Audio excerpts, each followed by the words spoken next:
تو ذبح کرنے والے کو چاہیے کہ بسم اللہ الرحمن الرحیم پڑھے. مستحب یہ ہے، سنت یہ ہے کہ اس کو قبلے کی طرف لٹائے، یعنی اس کا چہرے کا رخ وہ قبلے کی جانب ہو، اس کی پیٹھ دوسری طرف ہو. دوسرا یہ ہے کہ اس کے گلے پہ چھری پھیریں تو 4 چیزیں کٹنے کا خیال کر لیں. سامنے کی طرف کھانے کی نالی ہوتی ہے، اس کے بیک سائڈ پہ سانس کی ہے، دونوں سائڈوں پہ بڑی بڑی رگیں ہیں جس کو شہرک کہتے ہیں. یہ 4 چیزیں، یہ 4 چیزیں کاٹی جاتی ہیں. لیکن اگر ان میں سے کوئی 3 چیزیں بھی کٹ جاتی ہیں تو جانور حلال ہو جاتا ہے.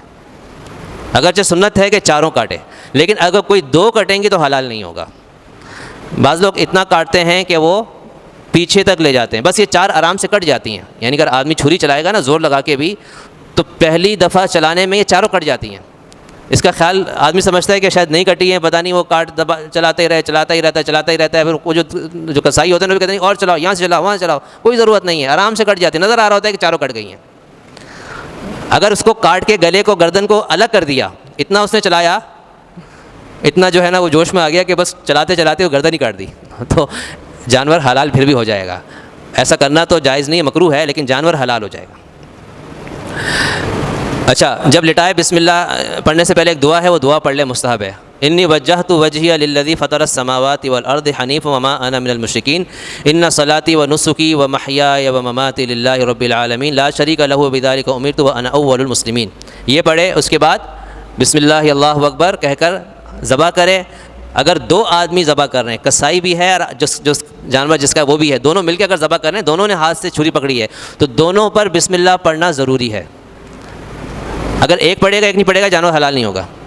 جنہوں نے ٹانگیں پکڑی ہیں ان کو پڑھنا ضروری نہیں ہے، لیکن میرے خیال سے ہمارے لوگ سمجھتے ہیں اس کو بھی ضروری ہے، کیونکہ جو پکڑنے والے ہیں وہ سب پڑھ رہے ہیں بسم اللہ اللہ اکبر، بسم اللہ اللہ اکبر.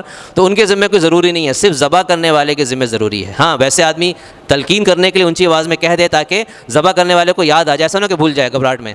اور اگر بالفرض کسی نے گھبراہٹ کی وجہ سے بسم اللہ پڑھنا بھول گیا تو جانور پھر بھی حلال ہے. جان بوجھ کے اگر کوئی بسم اللہ نہیں پڑھے گا جانور حرام ہو جائے گا، لیکن بھولنے سے اگر چھوڑ دیا اس نے بسم اللہ تو حلال ہو جائے گا. اور اس کے بعد ذبح کرنے کے بعد اس کو چھوڑ دے اتنی دیر کہ اس کا جسم ٹھنڈا ہو جائے. اس سے پہلے اس کی کھال اتارنا اس کے ساتھ زیادتی و ظلم ہے، کیونکہ اب اس میں جان باقی ہے اور آپ کھال اتارنا شروع کر دیں گے تکلیف محسوس کرے گا. آپ صلی اللہ علیہ وسلم فرمایا کہ اذا ذبحتم فاحسنوا الذبح، جب تم ذبح کرو تو اچھے اور احسن طریقے سے ذبح کرو کہ اس کی تکلیف کم سے کم ہو. اس لیے فرمایا کہ چھری تیز کر کے ذبح کرو. کن چھری سے ذبح کرو گے اس کو تکلیف ہوگی، تیز دھار والی چھری ہونی چاہیے. یہاں تک فرمایا کہ اس کے سامنے چھری تیز نہ کرو تاکہ یہ بھی اس کو برا محسوس ہوگا کہ مجھے ذبح کرنے جا رہا ہے. تو ان جو ہے نا وہ خیال کرے. بعض لوگ کیا کرتے ہیں، کسائی اس کی گردن توڑتے ہیں، یہ بھی ظلم و زیادتی ہے. بعض لوگ ذبح کرنے کے بعد اس کے بیچ میں نا چھرا رکھ کے گھومتے ہیں. وہ کہتے ہیں کہ جا کے سیدھا وہ دل کو لگے گا، دل چیرے گا تو جلدی خون نکلے گا اور جلدی ٹھنڈا ہو جائے گا. یہ بھی ظلم و زیادتی ہے. تو اس کو نارمل نیچرل طریقے سے تڑپنے دیں، ٹھنڈا ہونے دیں، اس کے بعد جا کے اس کی کھال وغیرہ اتاریں. وہ پیسے بنانے کے چکر میں یہ کر رہے ہوتے ہیں، ظلم کر رہے ہوتے ہیں. تو اس لیے ہم ان کا ہاتھ روکیں.